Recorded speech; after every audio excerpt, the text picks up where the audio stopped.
হ্যাঁ কালি 1 বছর তাই এই 10 দিন আছি দাদা 1 টাকা নেই পকেটে এই ধান বেচে দিতে হবে 9 টাকা দিয়ে ভাই সেগুলো লস আগে ভ্যান চালাবে তারপরে তার মা কাছে দা 4-5 টাকা হবে কালি 1 মন ধান বেচে দিতে তা হ্যাঁ এই 2 দিন আমার 7,000 চলে টাকার দাদা আর আর এখন আবার আর একটু ভর্তি ওটা তো তাই না ভাই ঠিক আছে ঠিক আছে ঠিক আছে ও যাবে না হ্যাঁ ঠিক আছে করো এটা ও যাবে বাচ্চা তাই ও তো বহুত চালে আনি খাবা দাদা একটু খেয়ে আমি আর এবার আর একটু ঘুরি কি করে ঘুরি খেলা এটা আবার দাঁড়তে এই পারে আমাদের আর একটু ঘুরি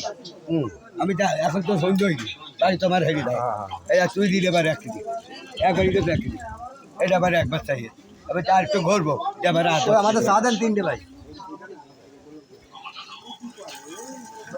তাহলে কাশিপুর যদি ধান নিয়ে আসতে পারছিলি তোমার বাড়ি কোন জায়গায় বাড়ি ওই হেরি দাঁড়া ভিড়ে দাঁড়া রোড কেন